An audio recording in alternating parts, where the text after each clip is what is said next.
flesh, bones and blood of the earth.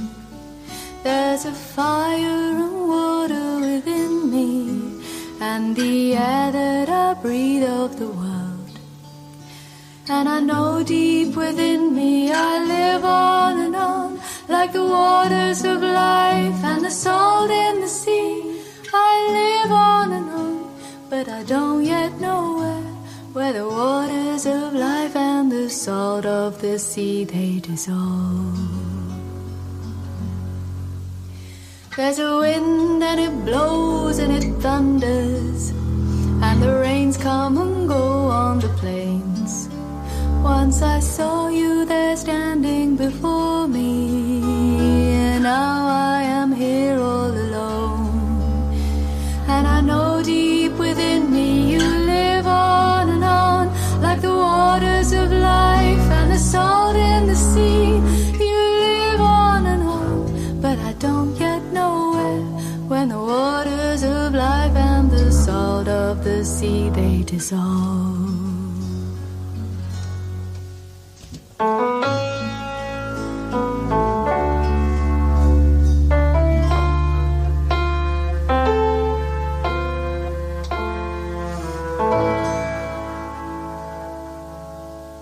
When I die while you're alive, where am I? When I die while you're alive, where am I?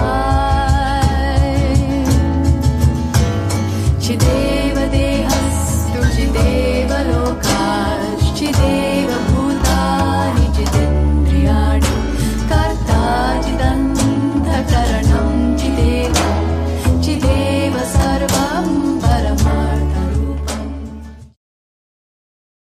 Om Shanti.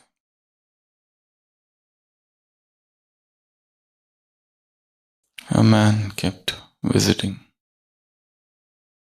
a saint.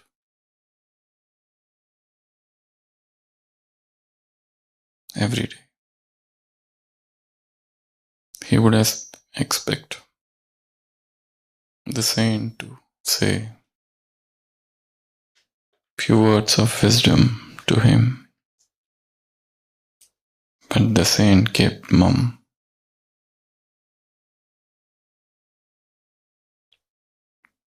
He would go and sit,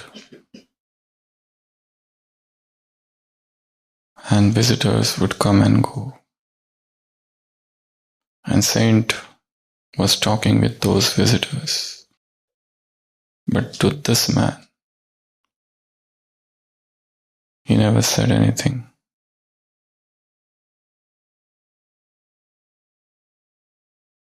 One day the man asked the saint, "Why don't you give me some nuggets of wisdom?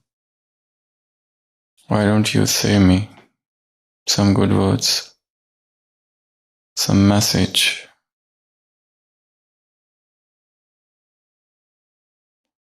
And the saint said, "Okay, what you want?"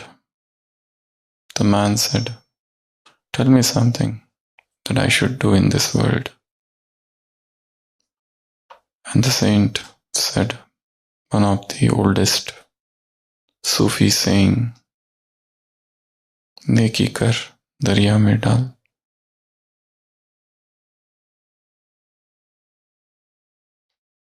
Do good and forget about it. The man said thank you to the saint, and he saw an old lady who is blind and she cannot walk. So he offered her help. He helped her cross the road, and after making her cross the road, there was a well, and he pushed her into that well.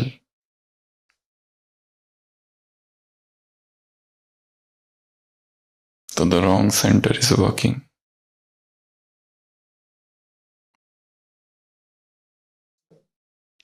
Teachings are always there, but when the understanding of those teachings is perverted, whatever you do, even if the teaching is righteous, things will go haywire. Understanding the teaching, understanding the wisdom takes time. No matter what you know, no matter how much you have studied, how much you have preached, the hallmark of spirituality is the practical life. What you do,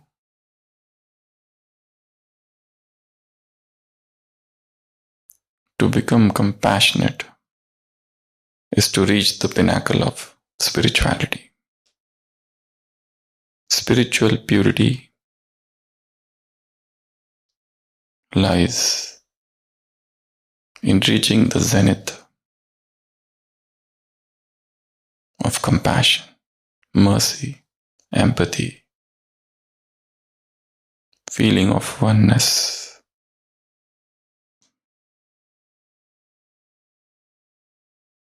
So today's Murli explores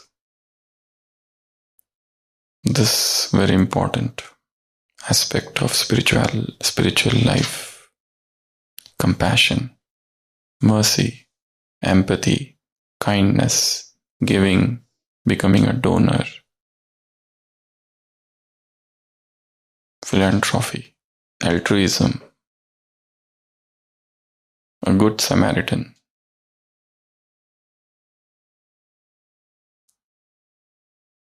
Baba has given many self-respects and many elevated versions. And this mercy is not just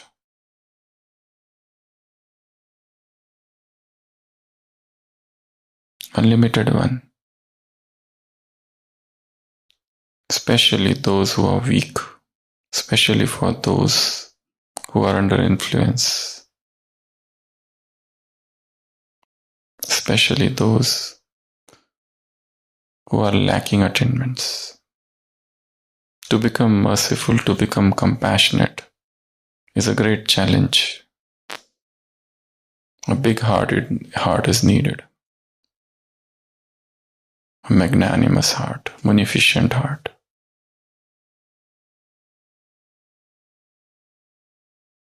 Without this generosity, the act of giving is not possible.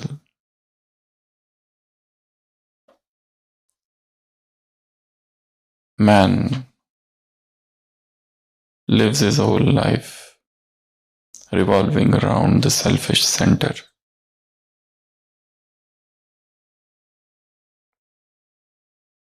Baba said, I am the ocean of mercy, so you are the master ocean of mercy. You are the compassionate ones, the merciful ones. You are the elevated souls of this world. You are the righteous souls of this world. You are the one who alone can become bodiless, voiceless, egoless. You are the one who has got the stock of mercy. You are the one who is a donor.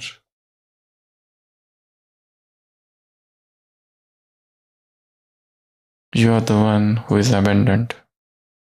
You are the one who is Ichha Matram Avidya, the state of desirelessness. You are the one who is big-hearted. You are the one who is the emperor. You are the one who is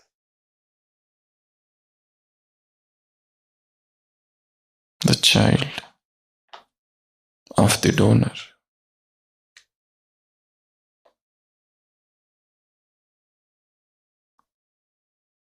how to imbibe this virtue of compassion, unlimited compassion. Compassion for oneself, compassion for this Brahmin family, compassion for the whole world, compassion for the 5 elements of the nature, compassion for all the animals.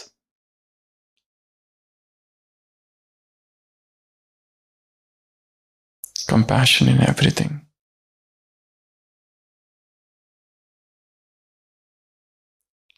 How can compassion melt a stone? You can churn this topic and write on this. Compassion melts, Baba said.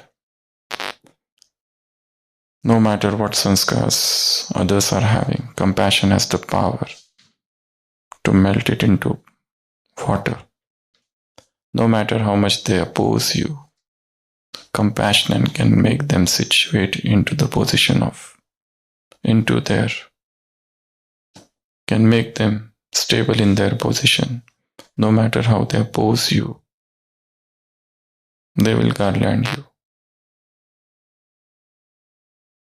No matter how bitter,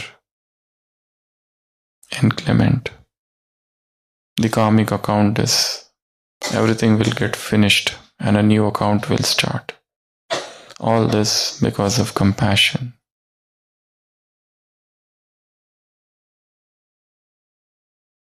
No matter how tough somebody's nature is, it will change. A transformation of heart will happen. So compassion has that power. So be compassionate even to those. They might be your seniors. They might be your juniors, your colleagues. But you don't have to go and tell them that I am compassionate towards you. Compassion is a silent river flowing within.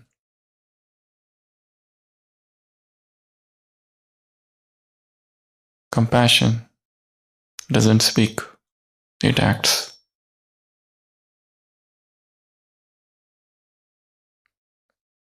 Compassion is the silent spiritual stamina.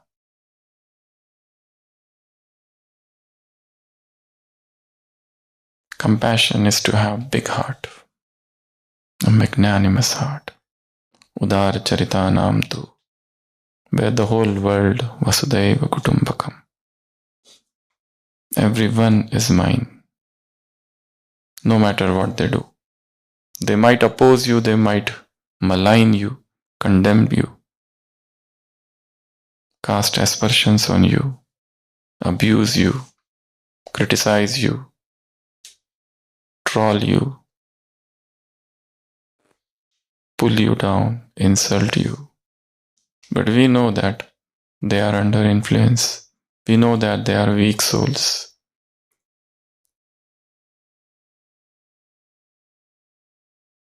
Compassion is silent tolerance.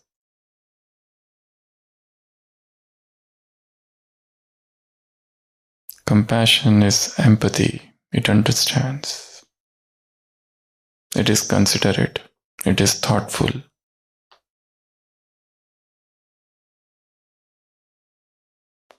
Compassion knows the language of giving. Compassion is a donor.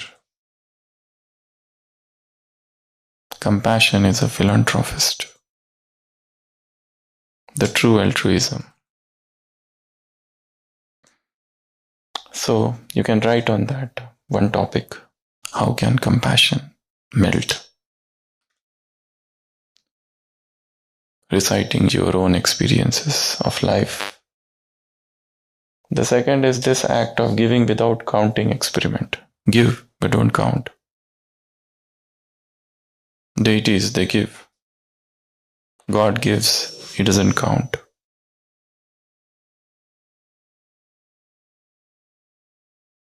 Give, but give without attachment. Give, but give without judgment.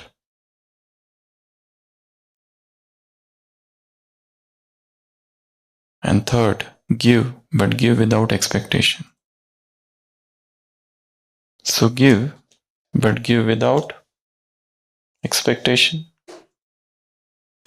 Give without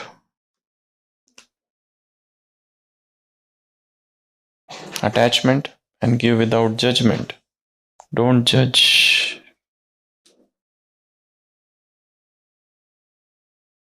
Judgment kills sometime.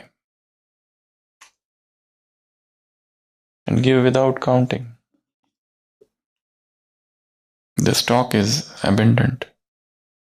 You are emperor. You are big-hearted. You are kings. You are queens. Your royalty lies in giving, not in hoarding. The nature to hoard, to gather, to garner.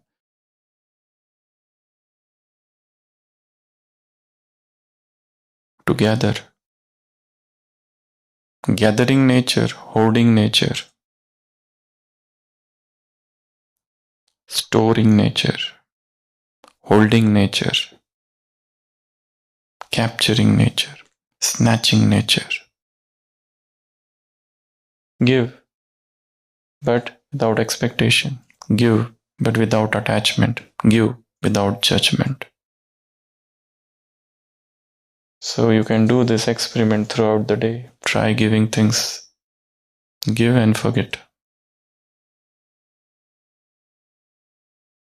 Not even the mental account. The third thing is you can create a picture or a collage of compassion there, photo. What it comes to the mind when you think of compassion? Who comes in front of your mind when you think of mercy? What picture? What person? What act? What action? What charitable deed? What great personality? What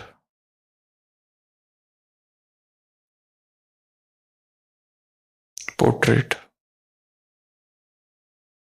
of 5 elements come in front of your eyes when you think of compassion? A tree, the sky, a king, great men, the saints, the river. They all give without any expectation. You can create a collage. And the last, in the groups and good wishes to oneself, to the Brahmin family, to the souls of this world. Let the compassion reflect in what you eat.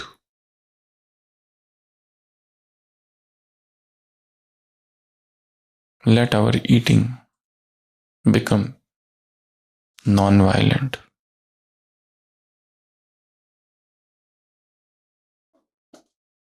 And as we said the other day,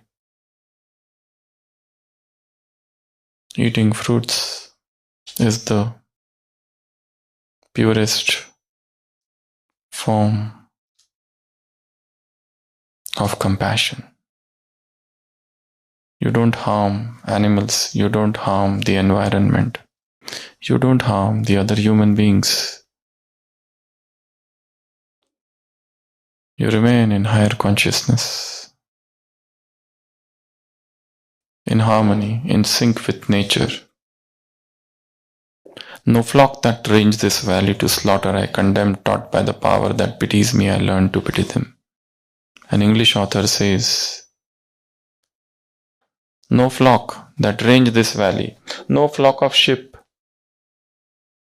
that is loitering around, moving around this valley. I can kill them and I can make them my food and eat them. I can do this. It's quite easy for me. No flock that range this valley to slaughter I condemn.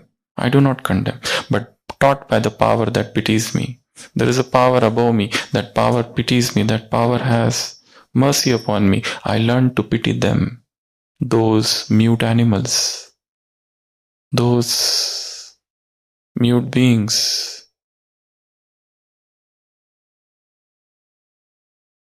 Adopting fruits is the highest form of spiritual life. It ushers you into the world of compassion and mercy. It fosters spiritual growth, a spirit of harmony within you. You move in sync with nature, and you don't want to harm anybody for your own selfish, sensual gratification. So all these things you can do. A virtual hug. It's a virtual hug, not the actual hug. Virtual hug is to send blessings, is to send messages, is to send good wishes across the globe to each and every soul of this planet Earth. May all be happy, may all be free from diseases. Not just that, may all know who they are, may they all understand God, and they may all get connected to the Supreme. So these are the tasks. Creative writing and compassion melts. Giving without counting experiment. That is the second thing. And the third thing is a photograph, a picture, a portrait, a drawing, a digital image, anything you can think of, which mirrors compassion, goodness, kindness, goodwill, generosity, giving, donation, being a sponsor, a grantor. When you give money, it is philanthropy. When you give support, help, it is compassion. There are different words: emotional compassion, material compassion, social compassion. You help the poor. You educate the uneducated. You give emotional support to the one in grief reaction, post-traumatic stress disorder.